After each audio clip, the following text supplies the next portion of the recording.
Okay, let's unpack this.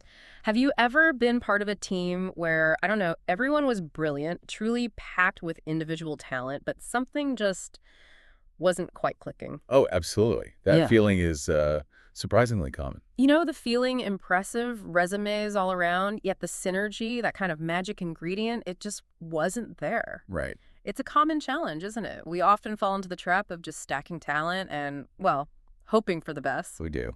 Well, today we're diving deep into a really interesting idea. The single greatest multiplier in any organization isn't just talent, it's unity. That's the core of it. Our mission in this deep dive is to explore how we can build teams that don't just function, but, truly thrive and multiply their impact. Hmm. And we're going to pay special attention to those crucial early seed phases of any project or organization. That early stage is so vital. Yeah, by seed phase, we mean that vulnerable, sort of embryonic stage, that critical startup period where structures are fragile and honestly, every interaction really matters. Every single one. We're going to try and uncover the invisible glue that determines effectiveness: character, chemistry, and calling. And what's fascinating here is that this isn't just like a theoretical concept. It's the fundamental difference between exponential, sustainable growth and that slow, frustrating drift for any emerging organization. Right. Drift versus growth. Exactly. We'll show you why focusing exclusively on individual ability overlooks the truly decisive factors, the things that foster a resilient, impactful team. It's about moving beyond just potential and into powerful collective actualization. Okay, let's dig into this core problem then, because it's a hard truth, isn't it? One we often learn the hard way. Definitely. A team filled with gifted individuals but lacking alignment will inevitably magnify problems. It just creates more headaches, more friction. It really does. The potential turns inward, destructively sometimes. But a team intentionally built for unity, that team multiplies impact, influence, momentum in ways talent alone never could. It's the difference between, say, a collection of stars and a true constellation. Nice analogy. Think back to that seed phase we talked about, that embryonic stage where everything is so fragile. How absolutely critical is team formation right there when the very foundation is being laid? Oh, it's paramount. Yeah. If we connect this to the bigger picture, it truly underscores that alignment matters more than just raw aptitude, especially early on, Why especially then? because unity functions as the soil, Yeah. the soil in which the seed of vision is planted. Sure. Consider this. You can have a startup teeming with brilliant individualistic engineers. On paper, they're a dream team, right? Absolutely. But without unity, they're like seeds scattered on rocky soil. Incredible potential, yes, but their efforts scatter. They become vulnerable to market pressures, internal conflicts. They just can't establish deep roots for sustained growth. Makes sense. Conversely, unified teams, even with, let's say, moderate skill, are like seeds planted in fertile ground. Give them care, consistent watering, strong leadership. They can produce abundant harvests far beyond the sum of their individual parts. So unity is the fertilizer, almost. In a way, yes, and this is a timeless principle. You see it in many contexts, including biblical examples like Paul and Barnabas. They navigated mission fields with complementary strengths, not just individual skill. Right. They works together. Exactly. And Jesus 12, operating with varied personalities, but a shared, unified calling that, well, it transformed communities. This idea of invisible glue is truly intriguing. So how do we even begin to break down what makes that glue so strong? What are its core components? Yeah, it really comes down to three powerful pillars: character, chemistry, and calling. The 3 Cs. Those are the 3 Cs. They determine whether a team is merely functional or, divinely effective. They're the non-negotiables, really. Okay, let's start with character because that feels like the ultimate bedrock. Yeah, absolutely is. Yeah. Character is truly the foundation upon which every God-honoring team is built. Skills might open doors, they look great on a resume, Sure. but it's integrity and faithfulness that sustain long-term impact. As Proverbs wisely puts it, a good name is to be chosen rather than great riches. So it's about more than just competence. Much more. When forming a team, we need to look beyond just accolades. We need to ask key character questions. Does this person exhibit genuine humility, teachability? Or are they always the smartest person in the room? Mm-hmm. Can they handle conflict with grace, honesty, patience? Or do they, retreat or explode? Yeah, those reactions tell you a lot. I do. Are they faithful in small responsibilities? That reflects reliability in greater tasks. Think of Daniel and his companions in Babylon. Right, from the book of Daniel. Yeah, under immense pressure in a foreign culture, their steadfast character, rooted in devotion, allowed them to not just survive, but to flourish, individually and collectively. So character isn't just personal virtue in this context. No, it's the essential glue that binds a team in shared purpose and enduring trust. It creates that crucial psychological safety. That makes perfect sense. Character is about trustworthiness, that internal compass. But even with good character, teams need to connect effectively, right? Hmm.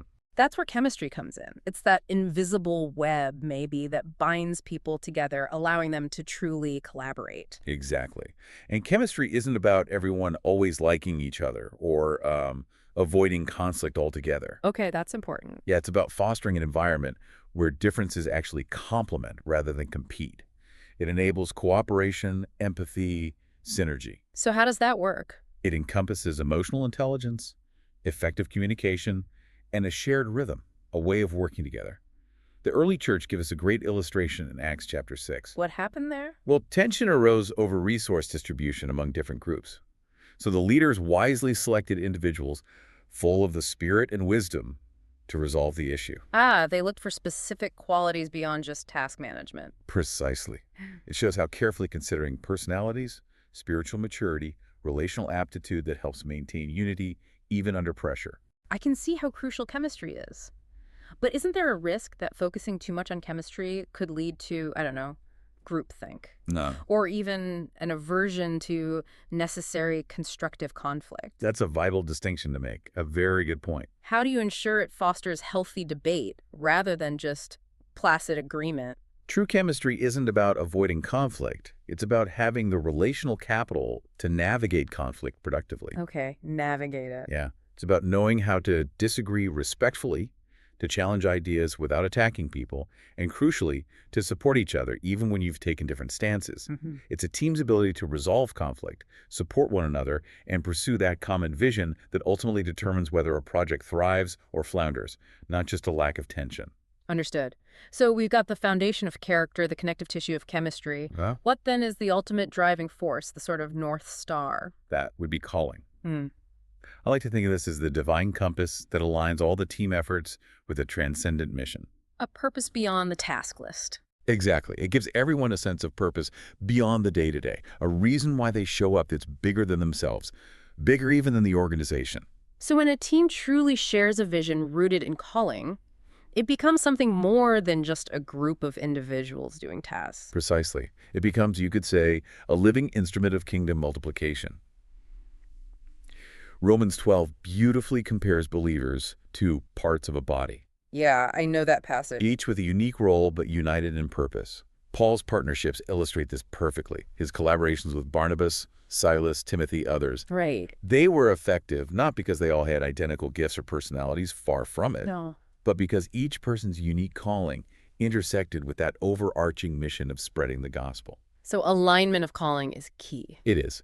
Misalignment in calling, conversely, leads to friction and inefficiency, even with highly talented individuals, Yeah. because they're simply not pulling in the same direction. Oh. Yeah, absolutely.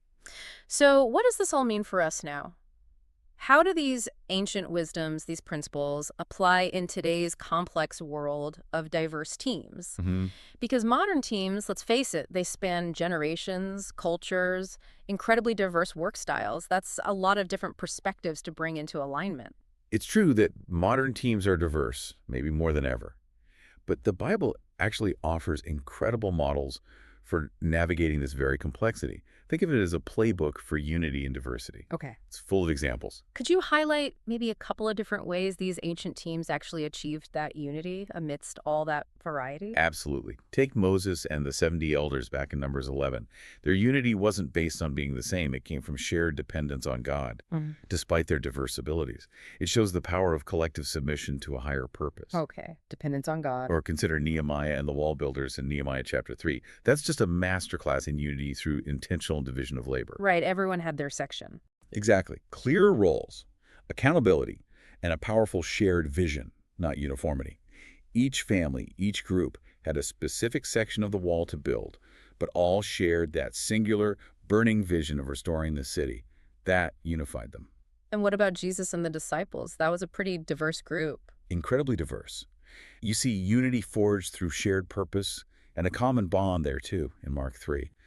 His selection prioritized hearts aligned to God's kingdom over, say, worldly credentials. Fisherman, tax collector. Yeah, fisherman, a tax collector, a zealot. I mean, incredibly varied, almost a recipe for conflict on paper. Right. But they're unified by obedience, humility, and that shared calling.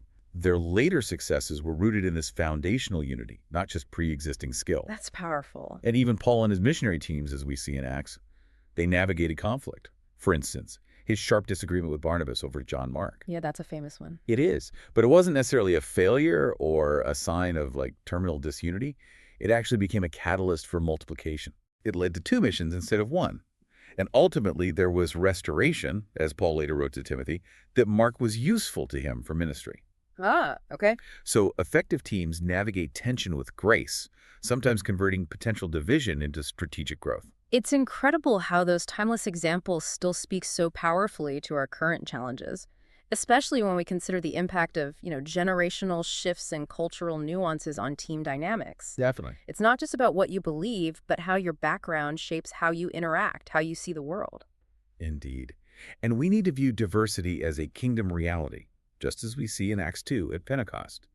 People from every nation heard the gospel in their own tongue, united by the Spirit. That wasn't accidental. No, it was foundational. And today, each generation brings distinct values, right? Boomers often value loyalty, tenure. Gen X seeks autonomy, outcomes. Millennials and Gen Z prioritize values, purpose, social impact. Big differences sometimes. Huge.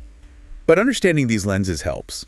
Reframing tasks with a transcendent purpose, showing how individual efforts contribute to God's broader kingdom mission that can bridge these differences, transforming them into strengths. Connecting the daily task to the bigger why. Exactly. And then there are cultural dynamics, like navigating, say, honor-shame cultures versus guilt-innocence cultures.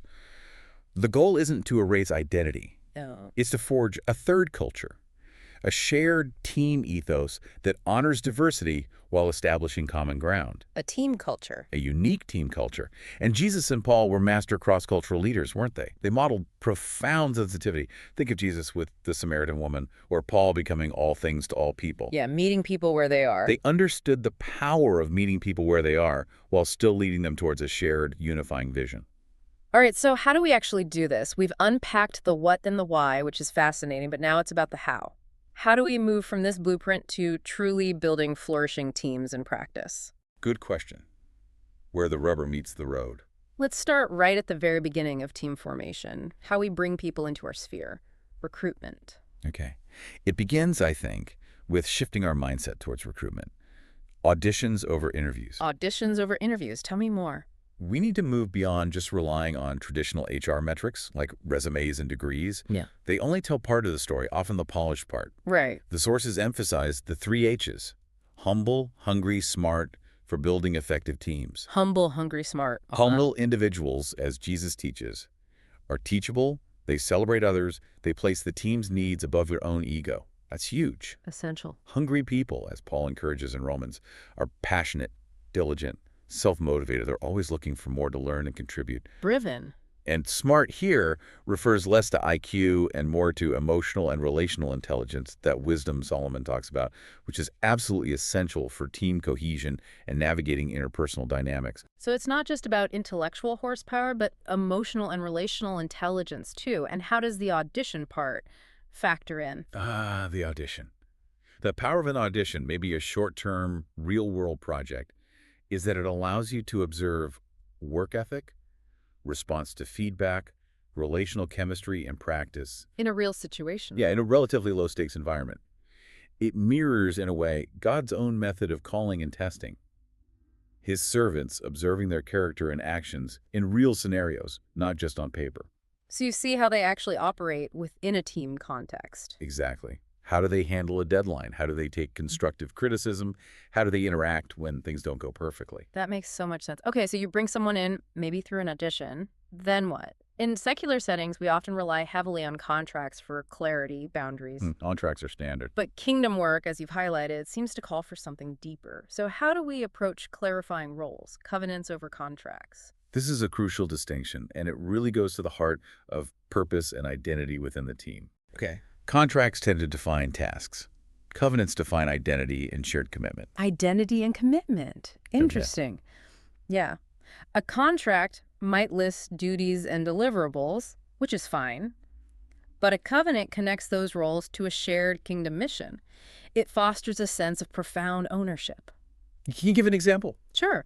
Instead of just being the social media manager, maybe your covenant describes that role as the steward of our digital front porch. Ah, that feels different. It does, right?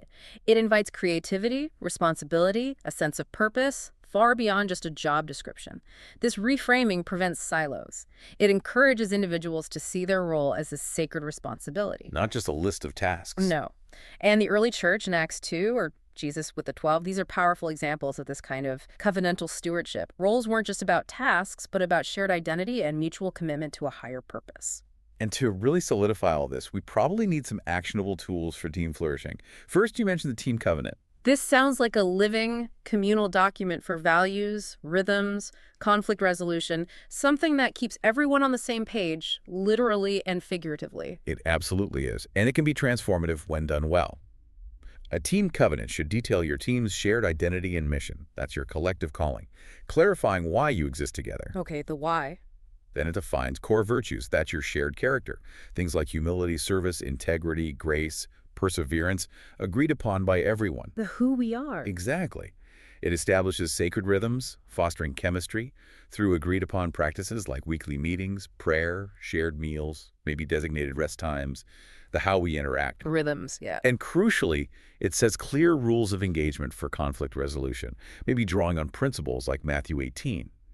How do we handle disagreements constructively? So it's proactive about conflict. Very proactive. This isn't just a dusty document filed away. It becomes a spiritual and relational compass that guides everyday interactions. That sounds powerful. Beyond that, a self-assessment tool for team role fit could be incredibly helpful too, right? It helps individuals understand their unique contributions, their preferred roles within the team, which I imagine makes them feel more valued and effective. Precisely. Yeah. And this kind of tool can leverage biblical archetypes, not to rigidly box people in, but to encourage self-reflection and align gifts for maximum kingdom impact. What kind of archetypes are we talking about? Well, for instance, an individual might resonate with one of these, or maybe a blend. The apostle, Paul, the visionary pioneer, always asking, where are we going and how do we get there first? The trailblazer. Yeah, or the shepherd, yeah, the relational anchor, always asking, how is everyone really doing and how can we support them? The caregiver. The encourager, Barnabas. Yeah. The culture builder asking, how can I support you, affirm you, lift up the team? The cheerleader. Kinda. The prophet Nathan. The truth teller, asking the hard questions. Are we being faithful to our mission and values? Keeping it real. Yes. And the steward, Lydia, the practical provider, the organizer, asking, how will we actually get this done efficiently and effectively? Making it happen. Exactly. Discussing these archetypes fosters understanding, helps leverage diverse gifts, and ensures everyone operates more often in their God-given strengths. This maximizes the team's collective impact and, ideally, minimizes unnecessary friction. Wow. What an incredible deep dive into how we can build teams that truly multiply impact. We've seen that building a team is far more than just an operational task, isn't it? Far more. It really is a sacred act of stewardship. Prioritizing character, chemistry, and calling transforms a group from merely functional to genuinely flourishing. It creates resilience, accelerates mission impact in ways a purely skill-based approach never could. It's about cultivating a thriving ecosystem, not just assembling a group of workers. That's a great way to put it. And ultimately, a team marked by selfless love, humility, and a unified calling becomes more than just a vehicle for tasks. It becomes a living epistle, you could say. A living letter. Yeah, a visible testimony of God's presence in human collaboration. It's not just about what you achieve, but how you achieve it, and the community you build in the process. That's a powerful thought to end on. So maybe as you reflect on this, you could consider this question for yourself and your team. How might the way your team functions right now serve as a visible testimony of God's presence? And maybe what one change, however small, could you make this week to strengthen that witness and cultivate more of a kingdom's harvest?